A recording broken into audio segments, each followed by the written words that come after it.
It's here! It's here! Game of Thrones Season 7 official trailer number 2 has been released, and I'm about to break it down.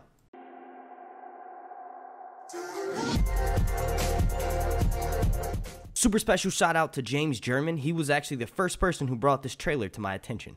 So before we start, I'm not actually going to be playing the trailer in this video for copyright reasons. If you would like to watch the trailer by yourself first and then come back and watch this, you can actually click up here, or there'll be a link down in the description where I've actually reposted the trailer. Alright, so the very first thing I noticed was Sansa in the Godswood with a dub over of Baelish telling her to fight everyone and everything. Basically telling her to be super paranoid and, be confrontational as possible and basically to just keep fighting, kind of making it so that she thinks that she has enemies all around her and no one is actually there to help her. The second shot I got was the gates opening, and it's actually to let Bran and Meera in. A lot of people had thought that this could actually be Eastwatch by the Sea because the points of the gate look a little bit different. Well, they didn't pay that much close attention to detail on the show, so this is actually Bran and Meera being let into Castle Black. The next shot we get is of Jon Snow north of the wall with the wildlings, and it's kind of a quick shot. Then that's followed up with King's Landing, where someone is walking through the streets with guards, and then that same person arrives and Cersei is looking at them. This could actually be that scene that was leaked with, spoiler alert, where Euron was actually spotted walking through with one of the Sand Snakes and Yara through the streets of King's Landing on his way to the Red Keep. The next thing I noticed was the same shot that we keep getting over with Dany at the War Room table. This is what it will actually look like. This is her running her hands on the table. Then we get a shot of Jon Snow arriving at Dragonstone. Then we're shown Arya arriving at Winterfell.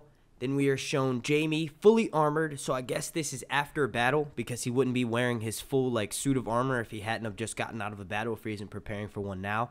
Then we're shown Dany walking up to Dragonstone with the voiceover of Jon's speech, and this is important. The voiceover, Jon is basically saying, our families have been fighting together for centuries, now let's continue that tradition. Then we get Dany tearing down the banister of House Baratheon when Stannis had taken it over, which we had seen earlier in one of these previous shots. We noticed that there was a Baratheon banner in the background, so this is when Dany first arrives at Dragonstone. We get the dragons flying over Dragonstone, and then we get that shot of Tyrion on the cliff watching the dragons fly into Dragonstone. So he's not actually about to mount one, even though this is probably putting that idea in his head that Tyrion Lannister will ride a motherfucking dragon by the end of this season. Then we get a shot of Grey Worm at Casterly Rock or at Dragonstone. I'm not exactly sure. He's in a boat, and he gives a nod to someone, which made me think that it could be Casterly Rock because he's getting ready to enter through some sort of secret tunnel. We do know that there are mines all over Lannisport and Casterly Rock, so he could be using one of those to his advantage, and reason being is he just nodded, kind of giving someone the A-OK to go ahead and proceed. Panned out shot of Brienne and Pod standing in the Winterfell courtyard, confirming that they made it back north. Then we get Sandor. It's just a super quick shot of him looking distressed, and he's definitely north of the wall in this shot. Yara does a badass leap over, she's on a ship. She does it over a banister and into battle, which is going to be an awesome scene because this is kind of like that superhero landing from Deadpool.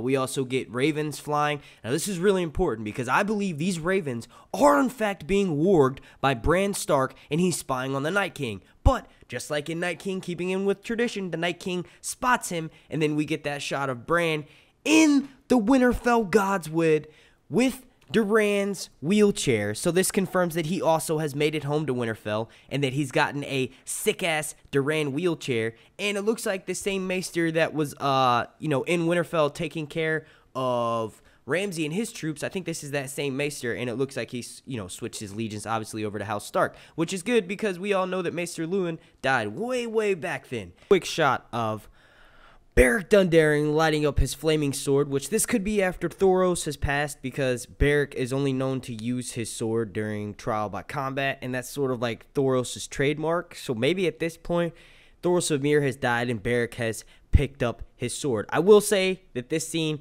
gave me a questionable boner. Then we get a quick shot of The Greyjoy fleet, now they could be attacking Daenerys at Dragonstone or arriving at Dragonstone. I'm not exactly sure. We do know that her fleet all left at the same time, so it is kind of weird that they're arriving so much later. We know Daenerys is already at Dragonstone at this point, and the Greyjoys wouldn't be first, although they could be because their ships could be faster and lighter. So this could be the Greyjoys, either one, landing at Dragonstone, and those Greyjoys are obviously Theon and Yara, or it could be Euron attacking Daenerys at Dragonstone, which would be insane because none of us expected that. Then we get a shot of Jaime running across the field of fire, charging with the lance. He's on horseback, and he looks to be pretty furious, and there's not really too many soldiers around him, so that lets me think that this could actually be the end of either the battle at Casterly Rock or the battle for Highgarden, and this is the end of the battle, and Jaime is maybe making a last stand. I hope this isn't a shot of, the last time we ever see Jaime. I do kind of want him to survive through at least this season. Then we get a super quick shot of an explosion on a Greyjoy ship. There's a really quick flyby shot of Tormund swinging at something, and he's definitely north of the wall in this scene. And then the Dothraki arrive at battle with Daenerys atop Drogon.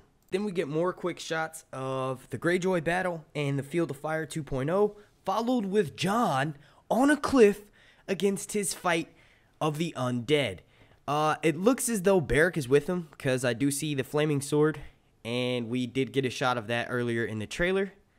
Another shot of Missandei and Grey Worm hooking up. Sandor is at the dragon pit in this photo, and he's unsheathing his sword. We were treated to a shot of the mountain doing the same thing. I don't think this is in the same scene, but what if it is, and the mountain is just like under a hood, and this is them about to fight? Can we say Clegane Bowl? Then we get a shot of Jon with Davos on Dragonstone, and then Jon fighting a White Walker who looks like the same one he killed at Hardhome. Now, I know most of the White Walker generals look very similar. The Night King looks different. But what if this is that same White Walker that he killed at Hardhome? Or could actually be Jon Snow being controlled by the Night King? Because he did die. We know the Night King can control the dead. So what if he has some sort of power over Jon? What if he's able to manipulate him into fighting his own men? And Jon ends up killing someone that goes north of the wall with him. Oh my god, so many questions, so many answers. I will say that we do get that last shot of Jon Snow riding off in that voiceover of Sansa, which I think happens after he kills this White Walker. So, I don't know, it will be interesting. Let me know what you all think down below in the comment section.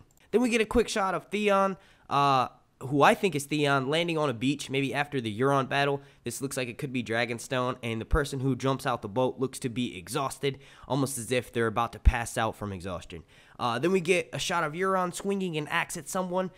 It could be the same scene that we got of the Spanish trailer where Yara and Theon were fighting, and this could be, that person I said they looked like they had a warhammer, but it could have actually been a battle axe, and that could have actually been Euron. Euron could be fighting Theon and Yara directly, which would be awesome because then they would actually stand a chance against Euron, but it would make sense as opposed, or how one of them gets away and how the other one gets captured. Then we get a close-up of Drogon. Then we get Jon surrounded by White Walkers, and it looks like everyone dies, and he rides off in a similar way to when Bran was saved by his uncle Benjen. Now, I will say plot leak. We do get a voiceover of Sansa saying the lone wolf dies alone, but the pack survives, which is a little bit of like foreshadowing to what could be, Jon Snow dying or potentially dying off in north of the wall. We do know that Jon Snow was recently, Kit Harington gave an interview saying that he knew he was safe in Season 6 because he was just resurrected, so he knew he wasn't going to die. But now going into Season 7, everyone's up for grabs.